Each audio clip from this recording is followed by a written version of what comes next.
When I was in high school, all I wanted was a boyfriend. Never got one, but that's like was my main thing. Hey guys, it's Mimi. Welcome back to my channel, or welcome to my channel if you're new. For today's video, my husband and I are actually going to be answering some of your guys' questions that you sent in to us about dating within the LDS church specifically, but we also do have some more just like general dating advice as well. So if you've been following my channel, you also probably know that we are filming a series about our love story. Part 1 and Part 2 have already been released, and this should have been the Part 3 video, but we wanted to insert this here. So Part 3 will be coming next week. So if you aren't already, be sure to subscribe to my channel and hit the notification bell so you're notified when that next part comes out. And honestly, it would mean the world to me, and I'm actually doing something really fun once we hit 1,000 subscribers. I'm going to be uploading a blooper reel. It's like an outtake reel that actually, since I've been editing, since the beginning of my channel, I've been putting little bloopers into that video. And so I didn't even know, like I wasn't planning on releasing it or uploading it or anything. I just thought it was honestly super funny. But now I think I love seeing blooper reels. I love watching blooper reels of my favorite TV shows. So I thought it could be fun for you guys to see as well. So be sure to hit that subscribe button. And with that said, let's just jump right into the video. So the first question that we got says, why are girls so hard to understand? Ha ha ha ha ha ha ha ha. It's because sometimes we don't know what we want, and then sometimes we change our minds a lot. That's for me at least. What I always tell guys, like if they ever have a question about something related to that. Of all the guys who ask you for like relationship advice. Yes. Like who? Several. Anytime I give guys advice about girls and dating, one of the big things I always tell them to keep in mind is just that every single girl is different. And so a lot of the problem comes into play when guys try to lump all women into the same category. And so you say, oh, like girls like this, or they don't like this, they do this. Instead of relying on stereotypes and assuming things, is just making sure you're actually effectively communicating.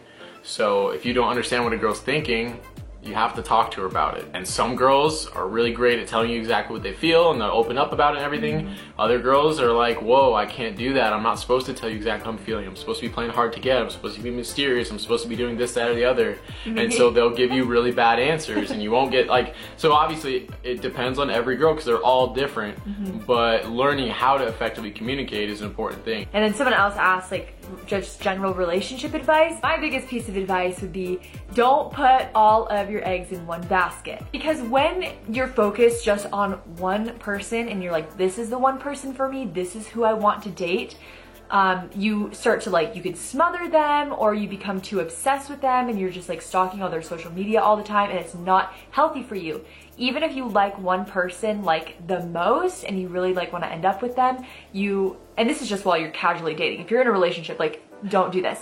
But date around while you're in a relationship. I just thought I would clarify, even if you like one person the very most, it's good to keep going on dates with other people. Keep your options open, because what happens if you're like obsessed with one person and then they like reject you or they end up with someone else? You don't want to be crushed and feel like there's no one else for you. For me, it's really hard. It was always hard for me in dating to focus on multiple people. For me, kind of related, I guess, to what Mimi was saying is like, I think in our church, a lot of people have too much of a focus in dating of, I guess, almost having the end in mind too much. Of realizing the purpose of dating is to get married. And so every single date, they're like, am I marrying this person or not? And so they bring a lot of pressure on every date with them. And so I found, like, for myself, when I got back from a mission, I was like, all right, time to get married. That's my whole point. So like, let's do this. And so I was like, all right, who's the person I'm marrying? Is it this girl? No. Okay, next one. Is it this girl? No. And that was just an awful way to date, because it came off as kind of smothering or the wrong way. It just had the whole wrong vibe to dating, and it just, obviously none of those relationships worked out. And it's just not even that fun that way. Yeah. Like you can't enjoy it when you're literally so hyper focused on marriage. Like, just date for fun, like make friends. Take the pressure off, but instead just focus on spending time with them and see how you enjoy it, see how things are going for you, and you can continue that way. Once you're exclusive with someone, still don't be super worried about marriage right off the bat and say, oh, now that we're exclusively dating, it's time for me to be going through my checklist and figuring out if I'm gonna marry them or not. Instead, still, it's about spending time with them, seeing what the experiences are like, And obviously there comes a point where you need to think, am I gonna marry this person? Is this right? But that's down the road, and it's not too early on. Yeah, I mean, it shouldn't be too early on, but don't date someone if you think there's no chance for marriage, because then that's just wasting each other's time. So make sure at least there's like potential there, but yeah, it should be down the road a little more. Another thing too, just to know about dating, is some people have it in their mind that you gotta play the dating game, and that's their whole focus, is like, as a girl, they're like, ooh, how long should I wait before I text them back so I don't come off as too interested or not interested enough? And they've got all these things in their head, like all these rules. When people are worried about the whole dating game thing, like, it just doesn't work out great for everyone. Just be honest, be vulnerable, whatever it is, like, there's no need to do these other things. So like when you're dating someone, if you want to text them and say you had a great date, if you want to respond within 5 minutes, like, that's totally fine, because that's who you are and you're being authentic. Like, obviously you don't want to be creepy and you don't want to do crazy things, and so like there is a little bit of that, like, that makes sense. Like, you might need to hold yourself back a little bit, but you want to be authentic to yourself. I think that you can play the dating game a little bit. Just a little bit though. But here's the thing about the dating game, is I don't think you can just ignore it. Like, you can't just pretend it's not there, because it is there. And unfortunately, in our society, there are just certain rules. Like, if you go on a date, you should text them that night to like thank them, which I get could come organically, and I'm not even saying that you have to follow all the rules, but I think you should know that they're there, because then if someone like... Don't be oblivious to what people are expecting. Right. And then if somebody like doesn't text you back, you shouldn't worry, because it might just be that they're doing the dating game. So totally agree with Eric, but I think that it's also a very real thing. Any tips for dating in a place that doesn't have a lot of other members of the church? So I lived a lot of my life in New Jersey, so there were not a ton of members there. I'll be honest, I wasn't super worried about dating when I was younger, so like I can't give you a lot of experience from my life and say, oh, do this, don't do that. What I can say though, from just looking at other people's experiences, an important thing, if you are gonna start dating people who aren't members of the church, a really important thing to realize is like you need to make sure that they have the same intentions that you do. Obviously the church's standards, like with the law of chastity, are very different from what people expect in the world. And I don't just mean sex outside of marriage, I mean everything that goes with the law of chastity. And so it's just important to make sure if you are dating someone outside the church, or even inside the church, you need to make sure that they have those same understandings and boundaries that you do. Otherwise, you're gonna make yourself for some really awkward situations where suddenly you have to stop them. Whereas if you could talk about it ahead of time, then you could prevent it from being an issue. And I grew up in Utah, so I don't really have anything to say. This one says, how long do you think you should date before you get married? It really depends. Like, it depends on where you are in life, how old you are, like, I don't know, just like a bunch of different variables. I would say my real answer to that question is however long you guys need to be able to actually really know each other and make sure that you're making the right decision. For a general time frame, I think it's good to date for several months to be able to get to know people. You want to make sure that you've had a variety of experiences with them, that you can kind of see how they react to different situations. Like if you've never seen the person angry at all, that's kind of like a red flag, I'd say, because everybody does get angry. We're all imperfect. And so if you don't know what they do when they get angry, then... Or just if you guys have a disagreement. Or having an argument. Or those things are going to happen. Okay, nobody's perfect. So every single marriage, they're going to have disagreements and things. So you need to be able to make sure that you guys know how to handle those. Because if you're already engaged and then you have your first fight, that's going to be... you have that pressure of saying, oh, I already said I was going to marry them, and like, oh my goodness, and there's way too much pressure there to be trying to figure those things out then. And the biggest thing is just knowing, like, feeling you have confirmation from the Spirit that it's the right thing to do. Yeah, that's the most important thing. And another thing, we did a whole episode on Saints Unscripted about this, but I think it's important to remember that I don't think soulmates are a thing.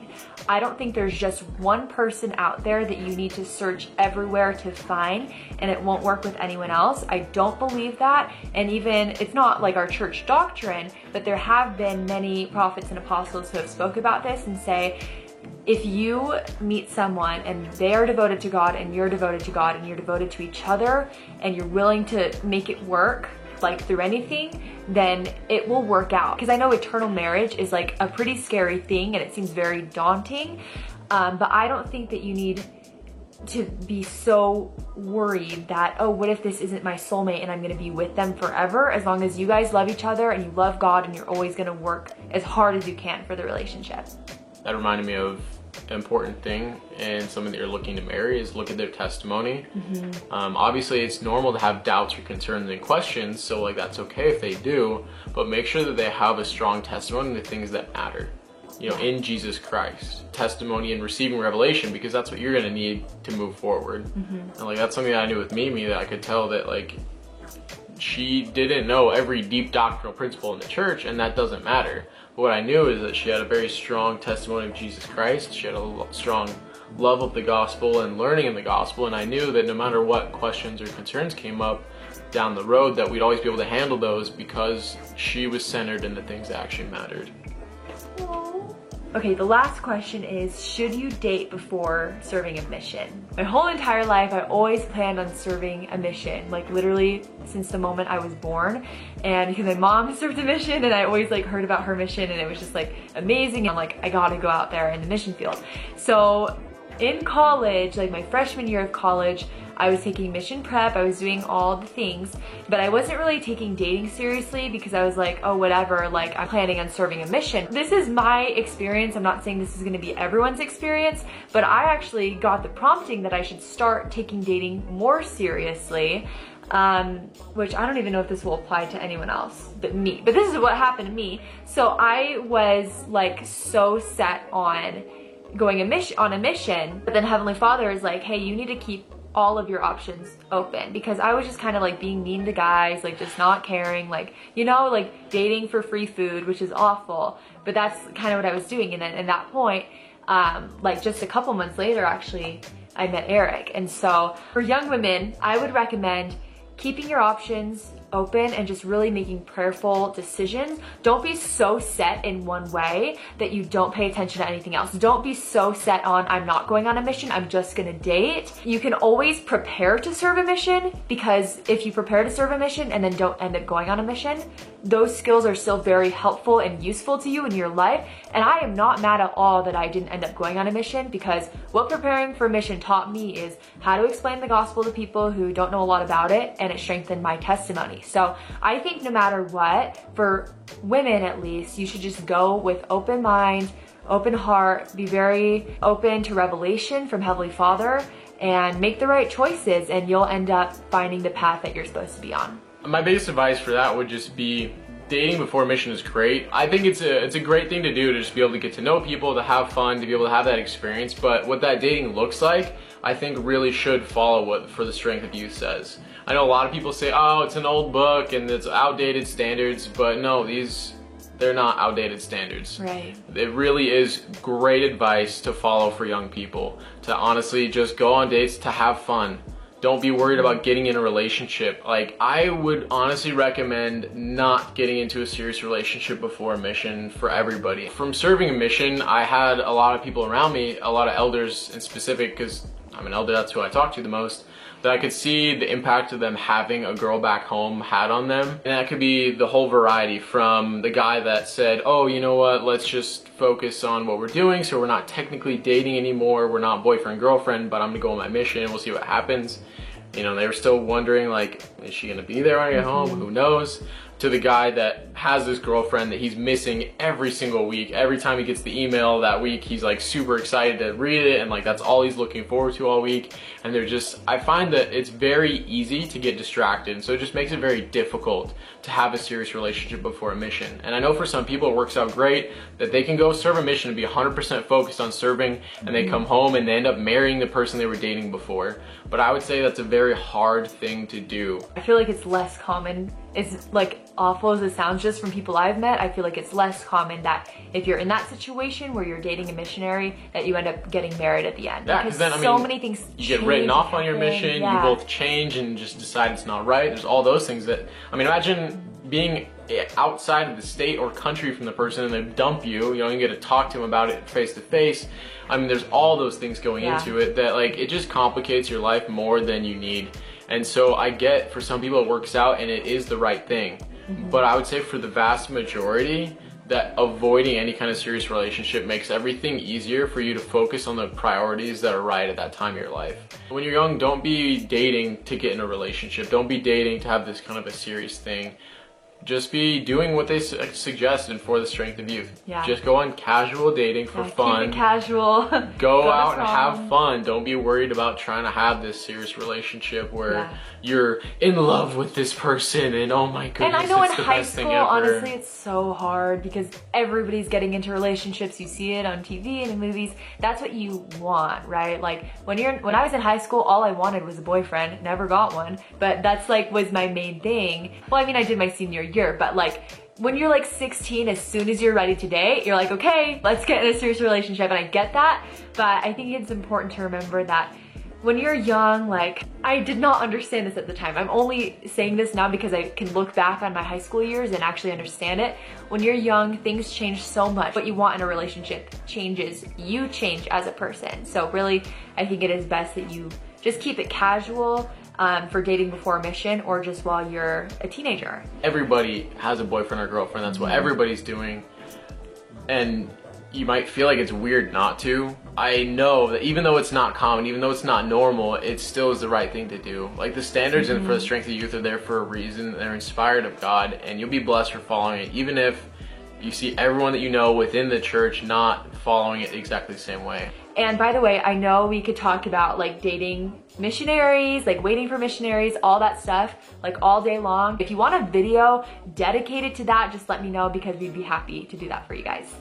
Those are the questions that we are going to answer for this video. I would be happy to do another Q&A, and I'm sure Eric would as well. He gives the best advice. Like, I think he should have been a therapist, but he's kind of just my own personal therapist and I don't have to share him. If you want other videos with Eric, just let us know. Let us know if you enjoyed this video, and be sure to subscribe to my channel and hit the notification bell because our third part to this series is going to be our engagement and our wedding planning and our wedding. So give a big thumbs up if you're excited to see that video, and if you enjoyed this one, be sure to subscribe and leave us a comment below. We would love to respond to your comments, and we'll see you guys in the next one. Bye.